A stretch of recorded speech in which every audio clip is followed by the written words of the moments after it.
Hey guys, good morning. Welcome to Mr. Smith's Kitchen. I'm Brian, Mr. Smith, and you have found my channel. If you're new to my channel, welcome. I'm so glad you found me.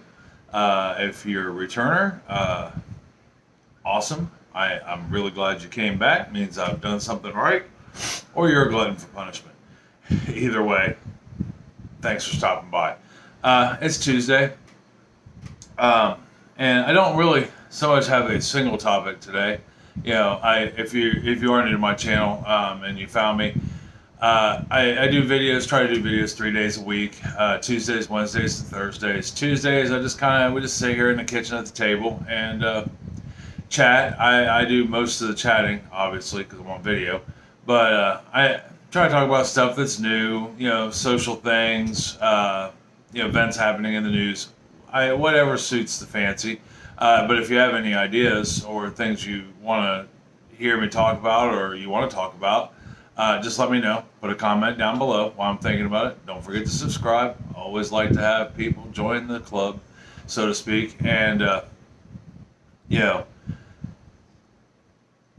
and talk about, it's been a rough week. But anyhow, we talk about timely topics on Tuesday. Wednesdays, we cook some dinner. Most of the recipes we cook are new to me, so they're new to you. We try them out for the first time. If we can, on occasion, we will throw in something out of the recipe box that we haven't made in a long time that sounds good. Like I know some upcoming meals. We got a taco Alfredo, chicken Alfredo over some noodles we just had the other night. Told Chris, that's my wife. You'll get to meet most of my family through this video, through my videos.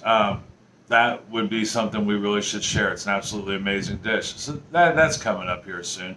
And then on Thursdays, we bake. We do some baking. We also, on this channel, we do some canning, food preserving, of all stuff. As you can see in some of my previous videos so far, on video, we've, made hamburger. We've done hamburger up. We've done chicken up. I know coming up soon we're going to do tomato sauce, salsa. I'm getting ready to shoot a video on how to make a jalapeno relish. That'll be awesome. I got a bunch of jalapenos coming in. I've done pickled jalapenos, just all kinds of stuff. Also do a little bit of woodworking. That's kind of limited due to my space at the moment, but that hopefully will be changing in the next year. And some fish stuff. I do still very much love the hobby and fish keeping. So that being said, like I said, today I just want to touch on some things. First thing I want to do is, all my children are amazing in their own way, shape, and form. My son he's grown now and he's out doing his own thing, so we're not quite as involved in his life as we were, but we're still involved. My oldest daughter, my oldest son, my only son, his name is Brian. Also, so he is a Mr. Smith. And my oldest daughter, Taylor, she's out doing the adult thing also, has a good job. She works hard. She, graduated from college. She's an absolutely amazing, wonderful, level-headed person. Wonderful lady. She's grown up to be a fine, outstanding woman. My middle daughter, Sarah, who you will see on occasion, and you see her every now and then on a video. She's a teenager, but she's an absolutely amazing teenager. I just really want to do it on my kids for a minute, in case you didn't notice. She is doing very well. She does very well in school. She's involved in social programs. She started a job about a month and a half ago, and oddly enough, working with me and for me.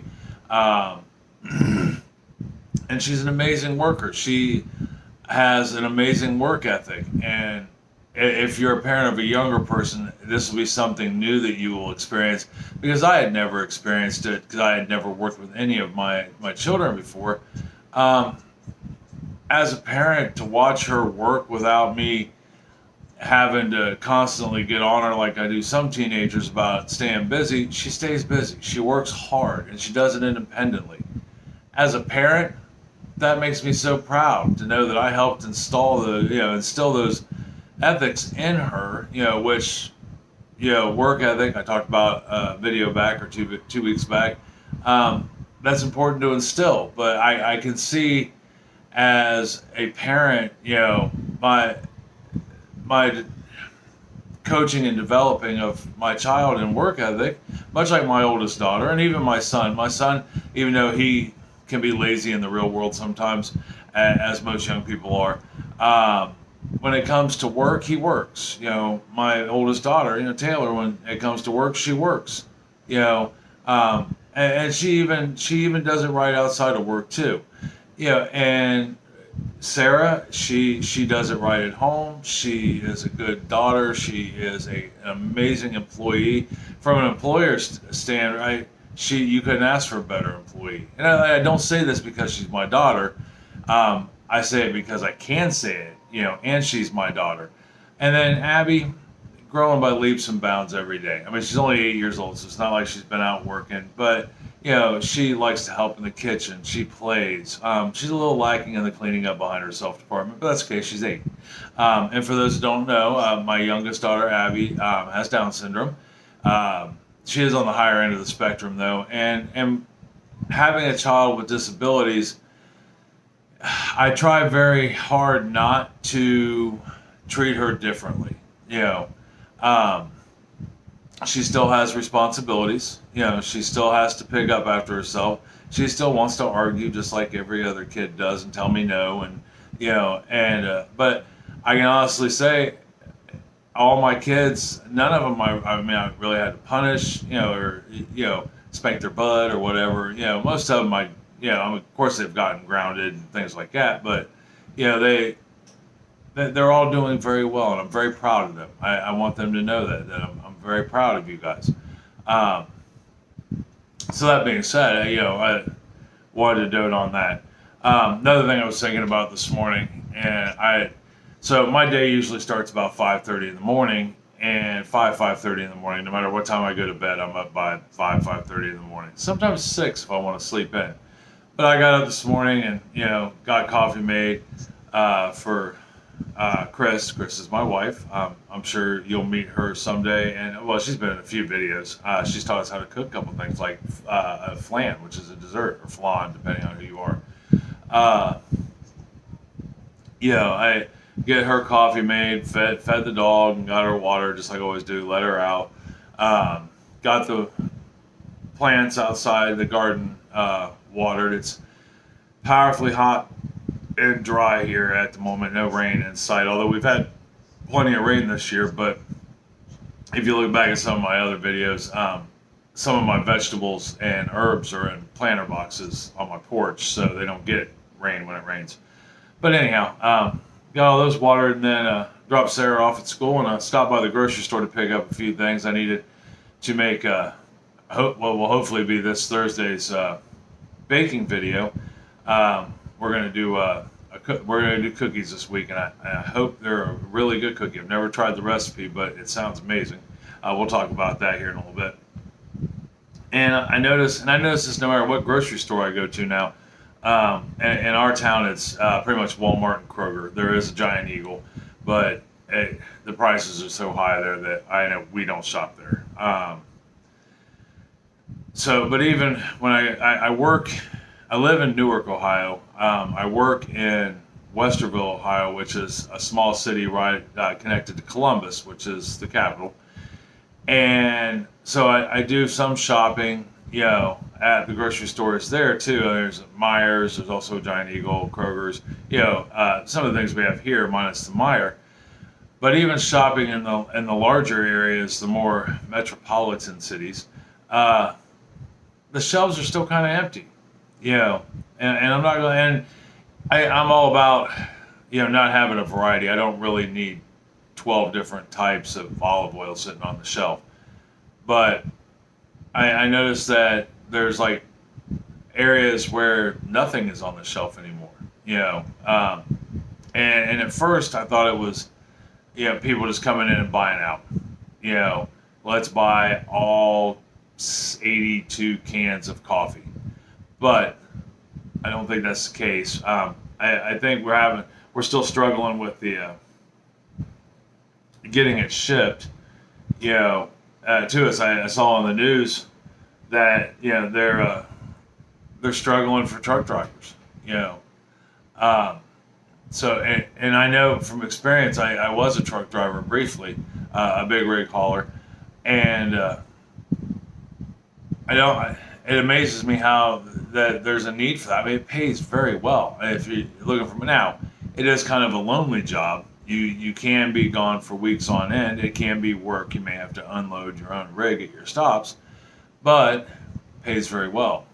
Might as well worth the effort. So if you're looking for a job, that might be something you're looking into. Yeah, I think I think that's a big part of the problem. Along with I'm noticing, now my industry, I'm a restaurant manager, as you may guess by when talking about Sarah. Um, I know the restaurant industry in general. I know my company is struggling for people, to try to find people, which I don't quite understand. I mean, kind of get it maybe, but I don't quite understand it because up until the pandemic hit and shutdown happened. Sorry, there's a car going down the alley. Employees were plentiful. We had lots of people hired, people applying all the time, and now all of a sudden nobody's applying, and it's almost like everybody stopped working. Weird. So that being said, if you're looking for a job, I know my company's hiring, or you could go drive a truck and make sure our grocery stores are stocked.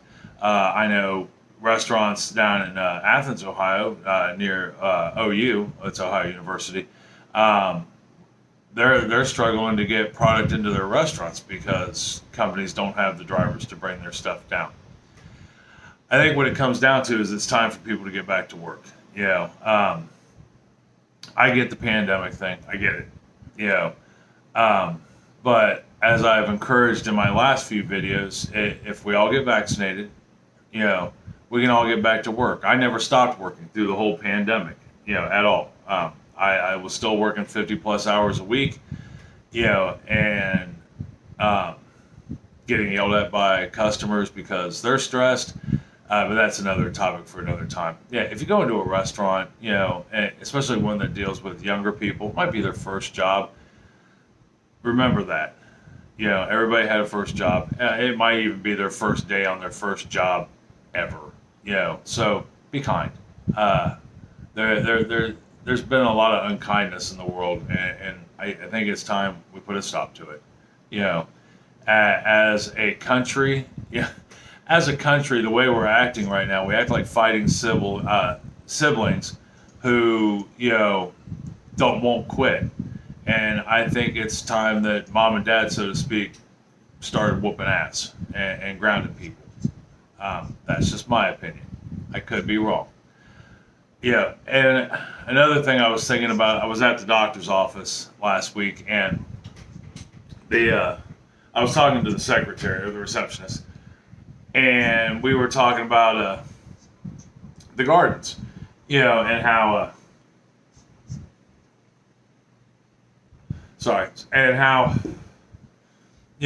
not only do I have a small box garden in the back that's got all the tomatoes and peppers in it, but then I've got the boxes on the porch that have more peppers and herbs, and I've got vegetables scattered everywhere. But my friend and neighbor across the street, Donnie, who is an older gentleman, and I say that full-fledged because I'm older and he's older than I am, so it makes him an older gentleman. Actually, when my plan A fell awry for gardening, I had flats of vegetables that I had started from seed sitting out here, and he just walked over here without, even asking me first, grabbed them all and planted them over in his house. Not because he was, stealing them, he was growing them for me, so that way when the time comes, I will be able to can the tomatoes and make the green pepper relish and the jalapeno relish we're going to make sometime this week that you'll see. But he did that because it was a neighborly thing to do. And for that, because he is growing up for me, I will can him up, some tomato sauce, that we'll do. And, but we take care of each other, I guess is what I'm trying to get at. And our whole street's like that. Yeah, our whole street's like that. We all look out for each other, and that's the way it should be. He came to me the other day, and it's like I said, it's been powerfully hot and humid out the last few days, and he cuts the grass of the lady that lives 2 doors down. It's not a big yard, but it's too hot for him to have been outside. So he come over and he said, "Hey, would you mind helping me out and cutting her grass?" Absolutely. Why not? That's part of being a good neighbor. Plus, they're all my friends. Now are we the best friends hanging out all the time? No, we all have families and work. But when we make jam or jelly, I take them over some. When I bake a pie or a cake, I take them over some. We make sure they're fed.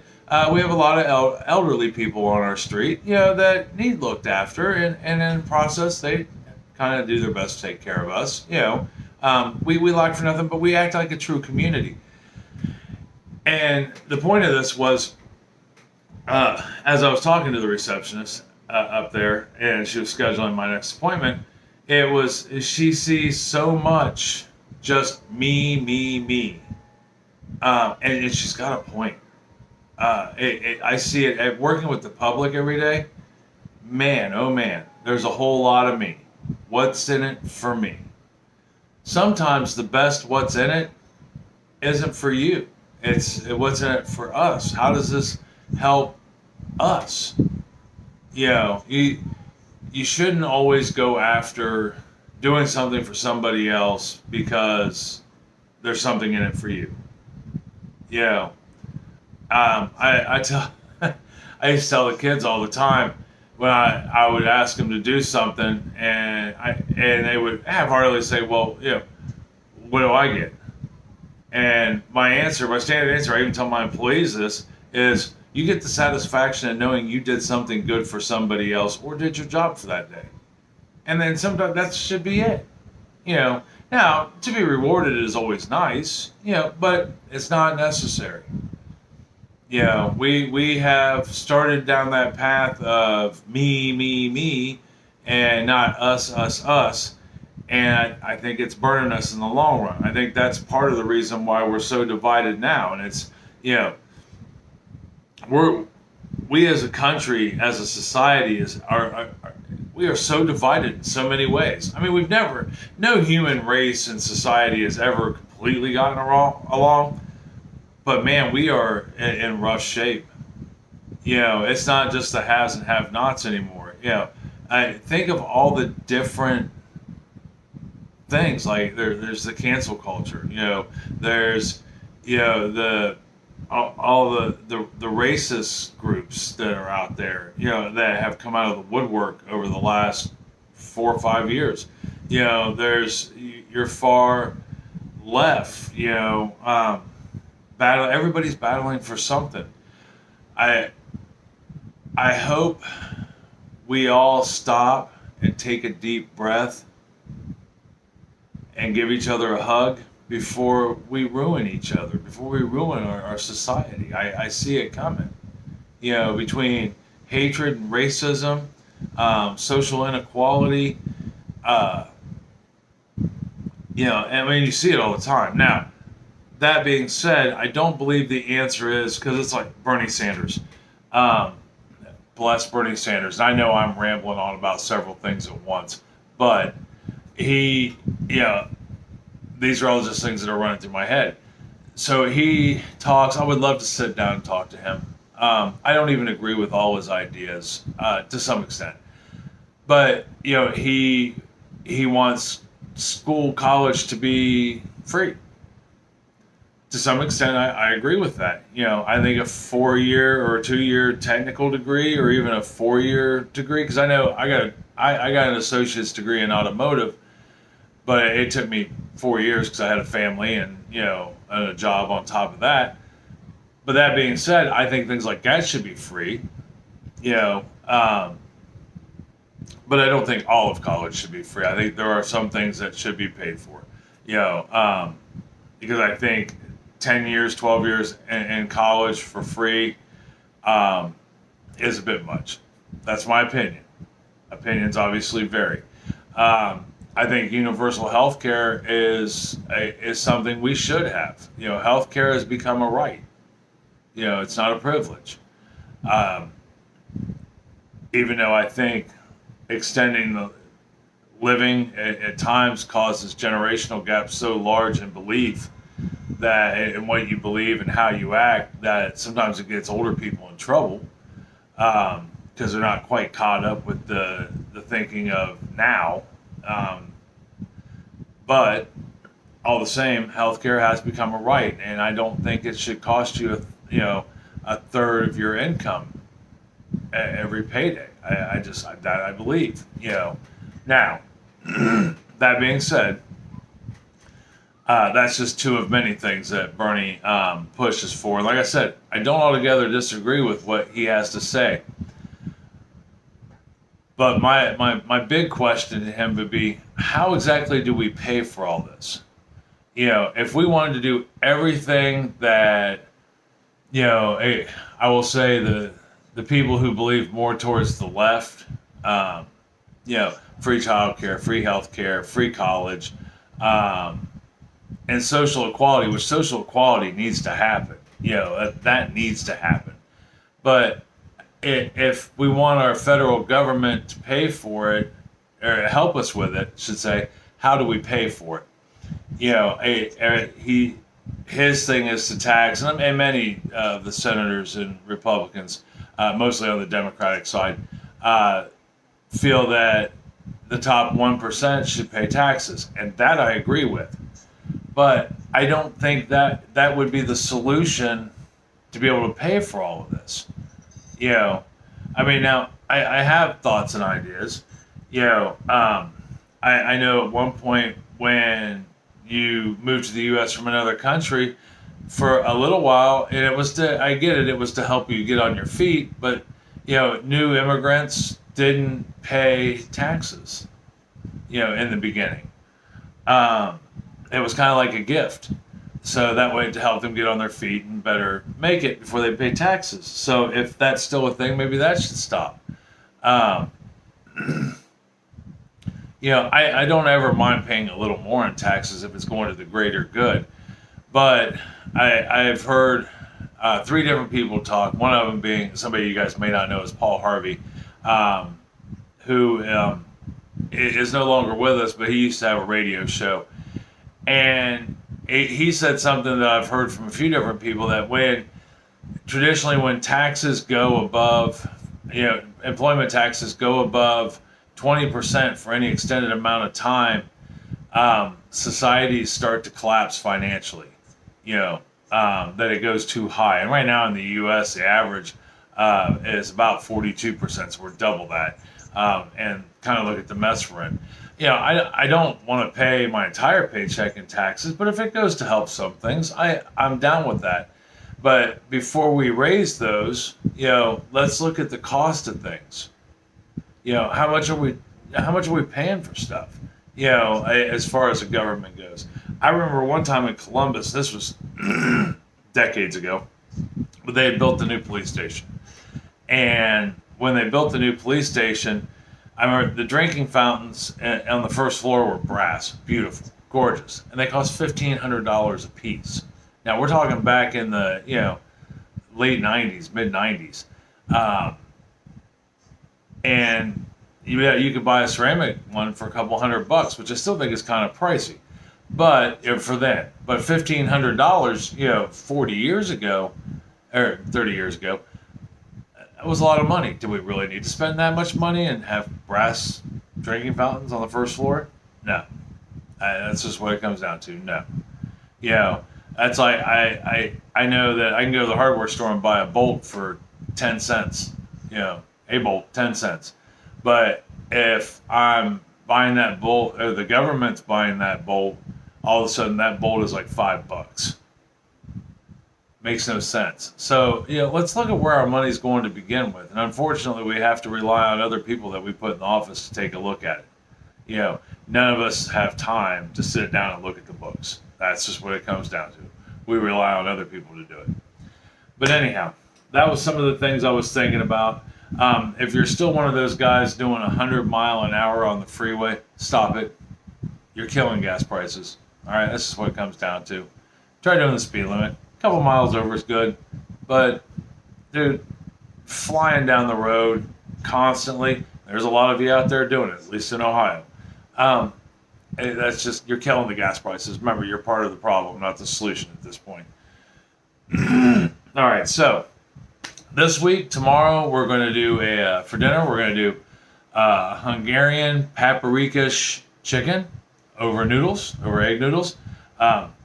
It sounds amazingly good.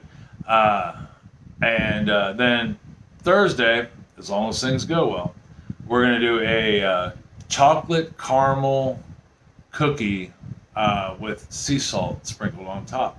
I know the picture looks amazing and it sounds delicious. It's got lots of chocolate in it and caramel, lots of caramel. It just looks great. Like I said, with the sea salt sprinkled on top, I think that's something that we'll thoroughly enjoy.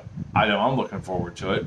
And then I'm also going to try to put out a quick video because, like, doing jalapenos in a can, whether it be the relish or otherwise, does not take long. So I'm probably going to put out another short video this week when I go to make the jalapeno relish and we get that and can that up.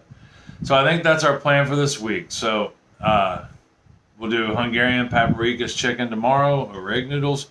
Thursday we're going to do cookies, a wonderful chocolate caramel cookie with sea salt on, and possibly a bonus canning video. All right, so I have ranted and complained enough, I guess. Well, talked enough. These are just things I think need to be brought to our, brought out in the open. All the same, and I really just wanted to let my girls and my son know I'm proud of you guys. And I get more proud every day. Your achievements never cease to amaze me. So, that being said, I love you guys. I love you all very much. Tell somebody else you love them and that you love them very much. It's going to make their day just so much better. They'll be, they'll know they're loved. So, get vaccinated. All right? Be kind to others. Smile. It's going to get better. I'll talk to you later. I'll see you tomorrow. We'll have dinner.